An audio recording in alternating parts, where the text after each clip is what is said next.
Hi everybody, it's Josh with Talk About Trek, and we're back with our part 4 for Star Trek Resurgence. Let's jump in and see what Mr. Spock has gotten us into now.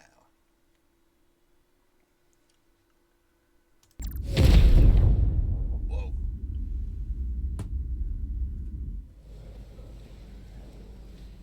Navigational complexities.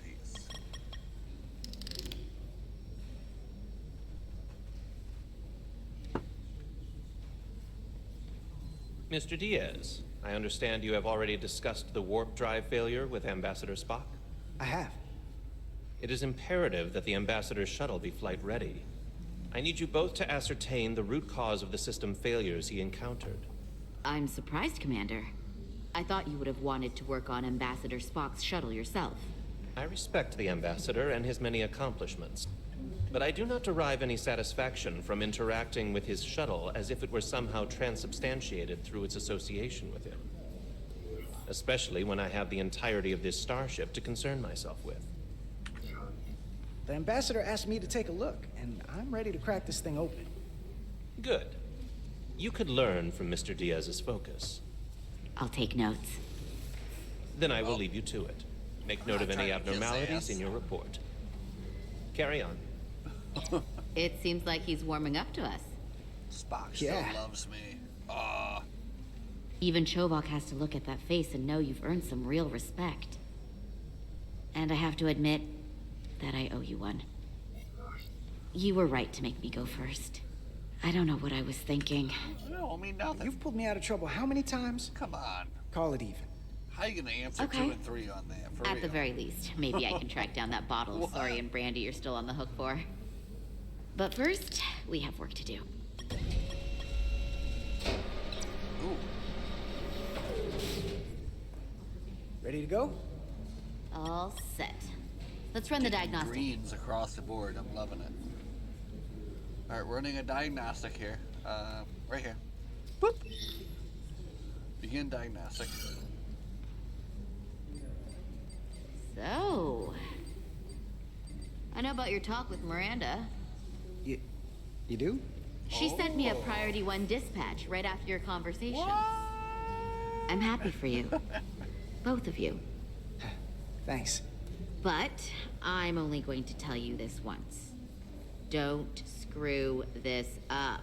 Because I would be very unhappy if you tried this out and then, I don't know, 6 weeks or 6 days later, I have to start splitting holidays between the two of you. All because things went south and you're not on speaking terms. Oh, have some faith. That just isn't gonna work for me.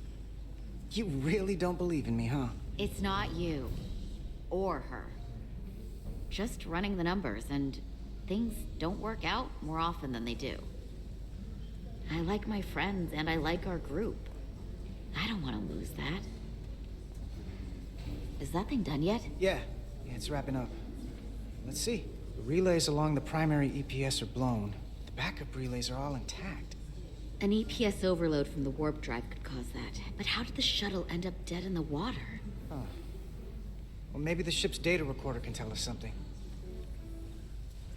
All right, let's check the data recorder, guys. Whoop.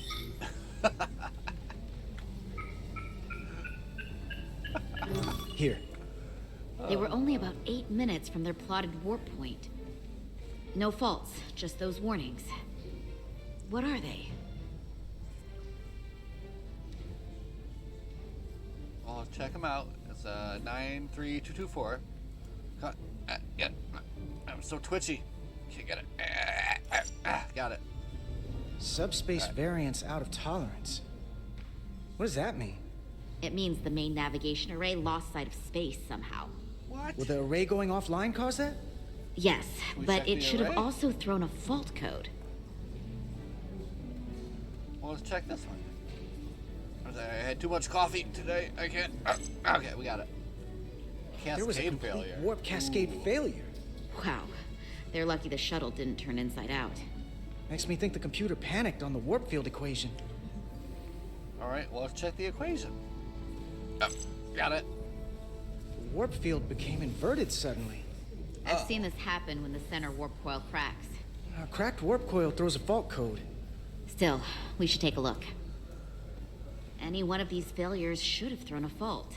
If it was caused by a system failure. None of this caused the relays to blow. Roll forward to when that happened. Yes, ma'am. Let's do it. Rolling forward. So here, Oh, they right take a there. moment to get their bearings and they attempt to re-engage the warp drive. Right at the orbit there. That's the relays blowing. A little bit further forward. Look at that. And look, Oh there's my another gosh. warp system alert. We have 3 more error codes to investigate here, guys. They're all the same. Subspace variants out of tolerance, or warp inversions. Finally, there's a complete warp cascade failure. Then it's one of two things. Either a warp coil is cracked or the navigation array is offline. That makes sense. Divide and conquer. You want to check the warp coils or the navigation array? I'll check the other. Let's not overcomplicate this. One of these systems is likely broken. I'm looking at those warp coils. I'll check the nacelles for a cracked coil. It might be a cracked coil. So let's just check it out. Your tricorder can record and analyze data. Looking through it will reveal the unseen. Use 2 to equip your tricorder. Hold left click to scan the glowing objects. You gotta be close. Okay. 2. Let me scan these nacelles, guys.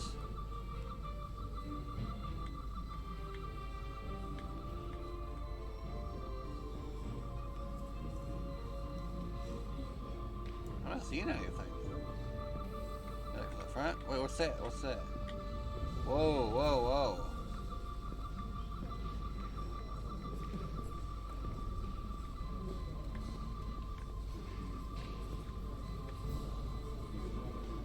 Alright, am I missing something here?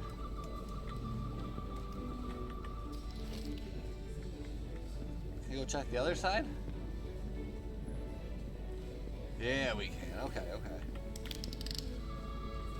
What do we got going on over here?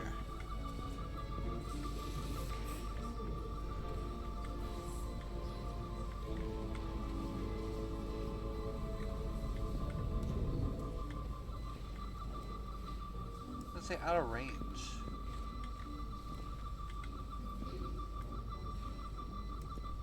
Uh-oh.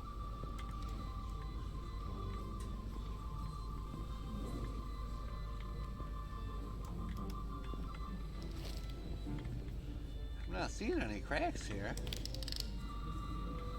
Let me check down here.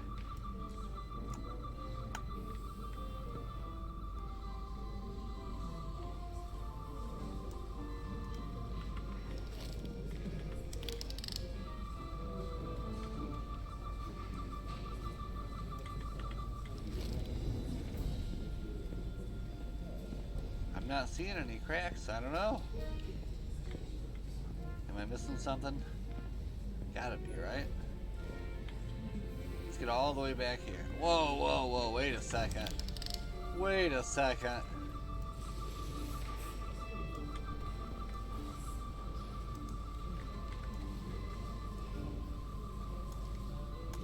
Why do I scan that part? Let me in there. That's obviously the problem. Wait, that's just a light. Never mind. Alright. Never mind. There we go. Okay. Q and E to switch between scan modes. Alright.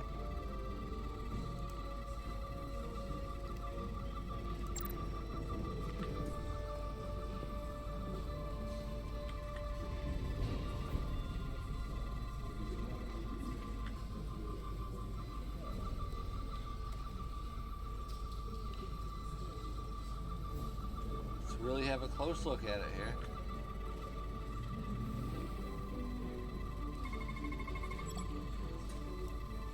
Alright, that looks fine.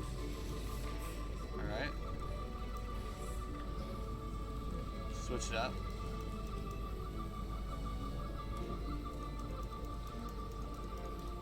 Alright, nothing on that side.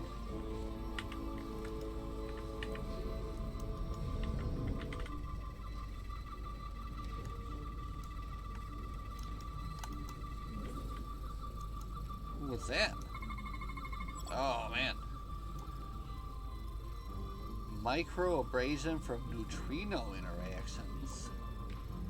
I think we got something, guys. I think we got something. I checked every coil on the port and cell for imbalances. If any coil in either engine were cracked, I would have detected it. So, it must be the navigation array. Except it's not.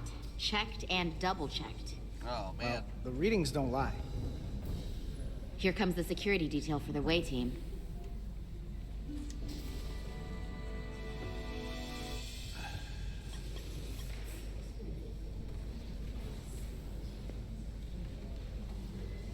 Hey. I'm not here. We're escorting the negotiating team to the surface as soon as they come down from the bridge. I don't want to interrupt some important work. I was just hoping to see you before I go. The captain and the others will be here any minute now. Should be an interesting ride down to the surface. Always time Come for on, you. I'm never too busy to make time for you. That's not true. No. But I am glad you came by. Now that's more accurate. I gotta be precise with you, huh? Hey, Maris. Aren't these those button pushers you're always hanging out with? And you're the phaser jockeys we always beat in Parisi squares, right? All aboard for Hotari. That another one of the captain's railroad things? Gotta be. I just usually zone out by the time he gets to the whole steam engines were the warp drives of their day part. Catch y'all later. You don't want to miss your train. I do have to go.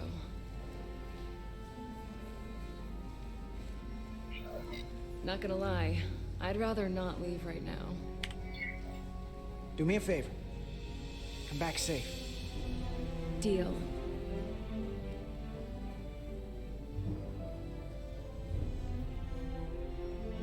Be seeing you. Be seeing you. Alright, you did good. Let's check it out. Carter. Oh, she loved my charming personality when we were saying goodbye. Chovak is approving, and she values our friendship. We're doing good. Doing well. Etzelarda Diaz. If you could float back down to reality, we still have a ways to go. All right, where were we?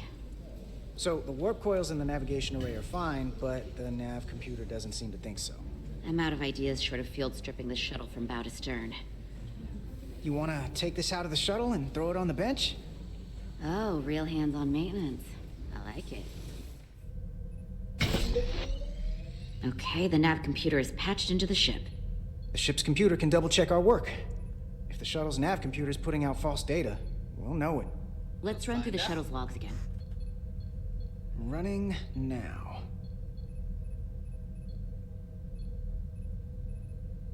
Oh, I have to do something now. Or, do it.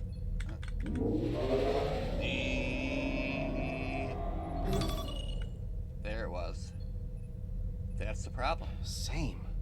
Warp field inversion and a cascade failure. However, the Resolute computer doesn't show the same subspace variance. We're in the same conditions that the shuttle was in when it failed. Why wouldn't the ship's computer get a matching result? What if the subspace variance was a momentary occurrence? That's a possibility, and it would explain why the simulation under our current sensor readings failed to reproduce the issue. But a subspace anomaly strong enough to cause a warp field collapse would leave graviton ripples for days. Let's run with the Ripples. momentary subspace variance theory for now. Roll forward to the shuttle's attempt to re-engage the warp drive.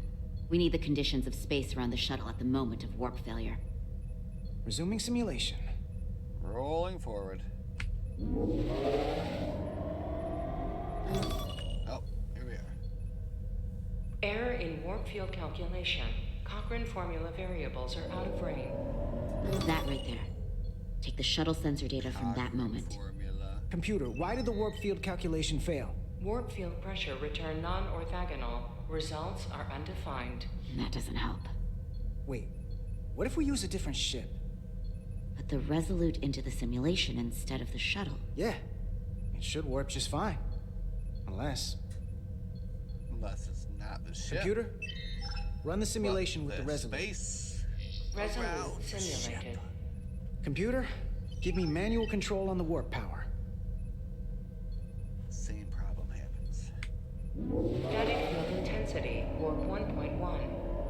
1.2. 3. Warp pressure is destabilizing. Error in warp field calculation. The warp drive has experienced a system-wide cascade failure. Warp field collapsed. Subspace variance is out of tolerance. Cochrane formula results are undefined. Bingo. Whatto? The same moment when the shuttle failed to warp, so did the ship. Whatever happened to the shuttle just happened to us. The Resolute will not sustain warp. We can't leave Hotari space.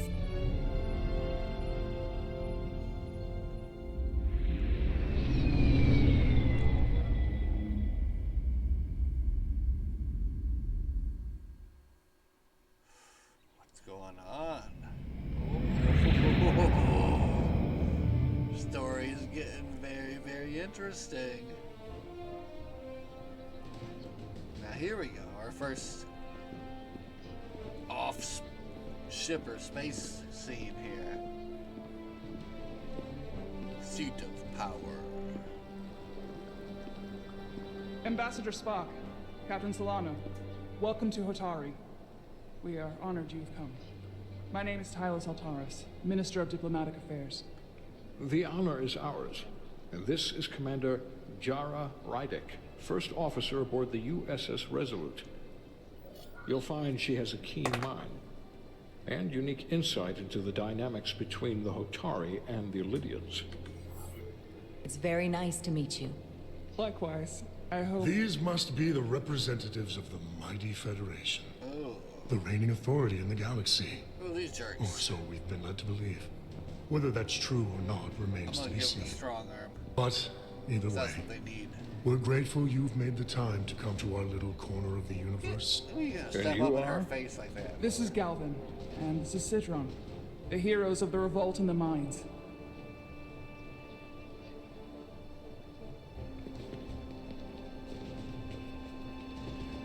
Uh-oh. Alright, here's the other half. Let's hope this is the last time we ever have to come here. If you'll excuse me.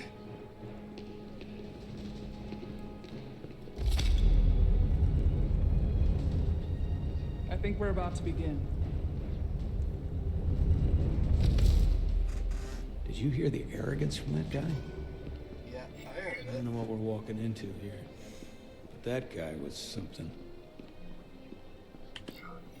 Something about his tone tells me this won't be easy. That was my sense as well. I doubt he speaks for all of Hotari, so I would urge patience until we speak with their queen. Yeah. Listen to Spock, though, for real. Spock knows what he's talking about. This game is tight. This game is tight. Yeah, alright. Game is tight.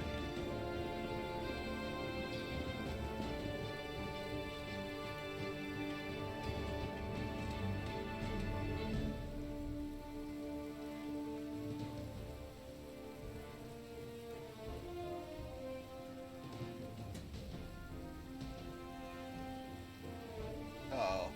Oh no. I gotta make a decision here, don't I?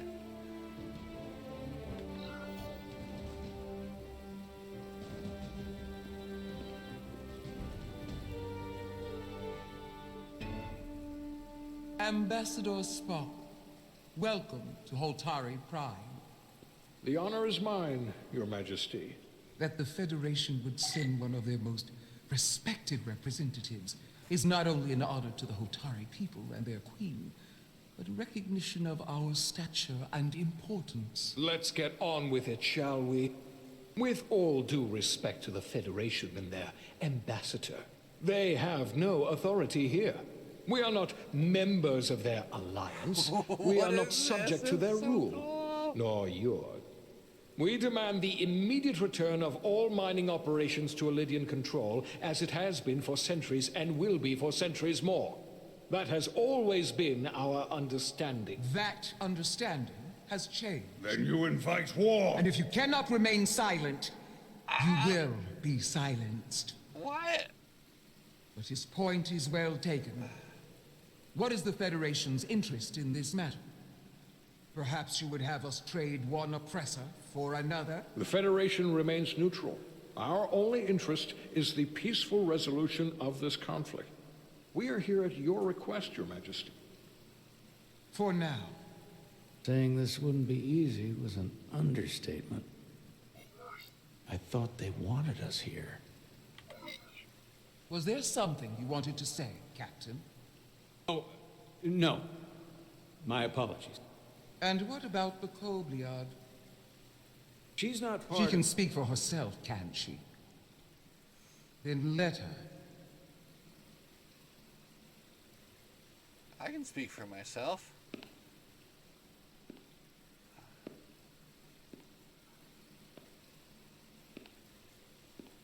Let's do this.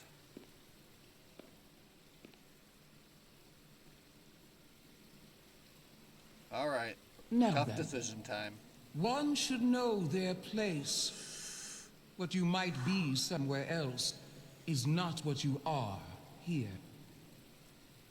Which is standing before a queen. And a queen deserves respect. A bow is not too much to ask. Is Hotari Prime part of the Hotari system? My name is Commander Jara Rydek, Your Majesty. I prefer to be called by my name, not my species. Then I suppose that makes us even. Commander Rydek. You are Kobliad. Your people suffered brutal treatment Easy at the hands of the Cardassians. Their injustice towards the Kobliad is as unimaginable as it is unforgivable. Not unlike how we have been treated by the Elydian. As much as they'd have you believe they are the victims here, remember it was the Hotari who attacked us. Hundreds of innocent Elydians were slaughtered without mercy in those mines. The blood is on their hands, not ours. Quiet! If after all the Kobliad suffered, you finally had the chance to right that wrong, to get out from under their control, would you take it? Or would you negotiate a peace?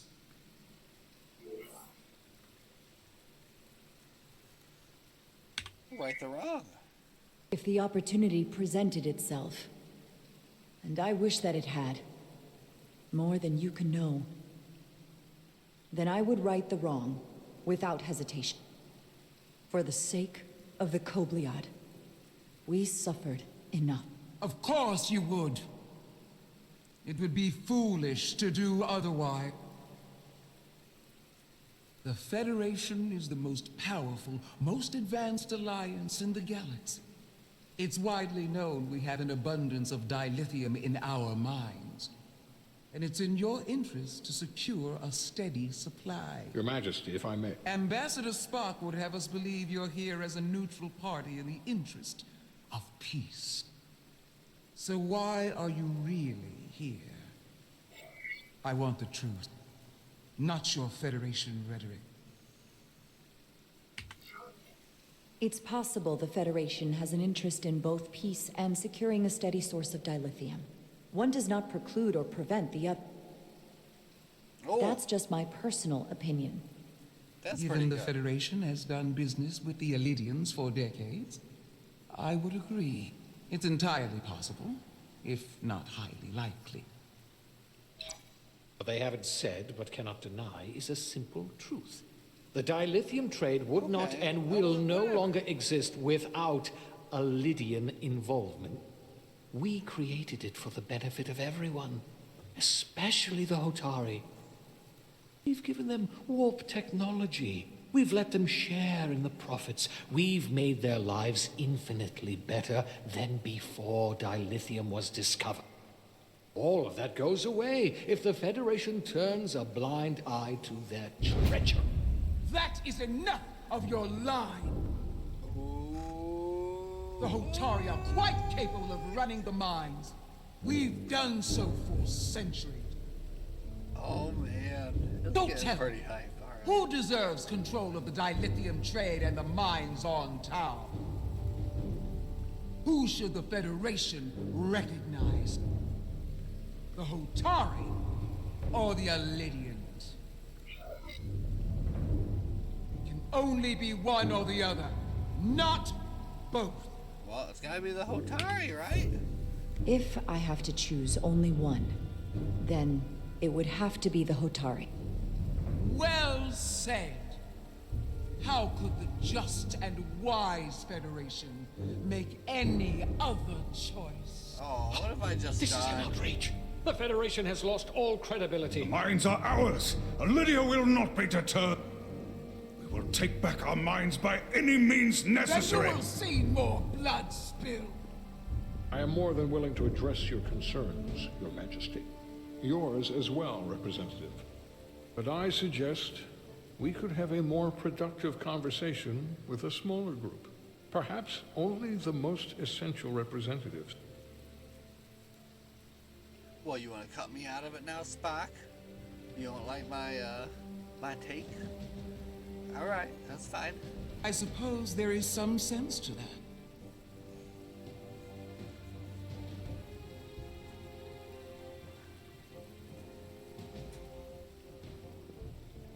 Well, that's my take on it. What are you gonna do? I hope we meet again, Jara Ryder.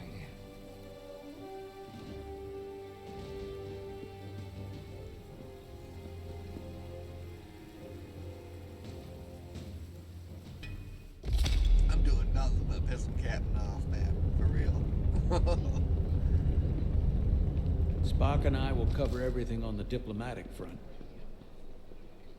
You make nice with the locals and see if you can get some answers.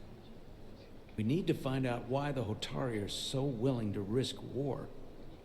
What happened in those mines? What really happened? Yeah, for real. We gotta get the whole story. But we're gonna do that tomorrow because we're done for today. Man, that was fun though, for real. That's the end of part 4 of our journey into Star Trek Resurgence, which is turning out to be a. I mean, this is right up my alley. I'm playing a book. I'm interacting and I'm playing a book. So this is exactly the kind of thing that I enjoy. So I will be back tomorrow for definitely lots more Star Trek Resurgence fun. So let's do that. As always, everybody, live long and prosper. And we'll see everybody tomorrow. Goodbye.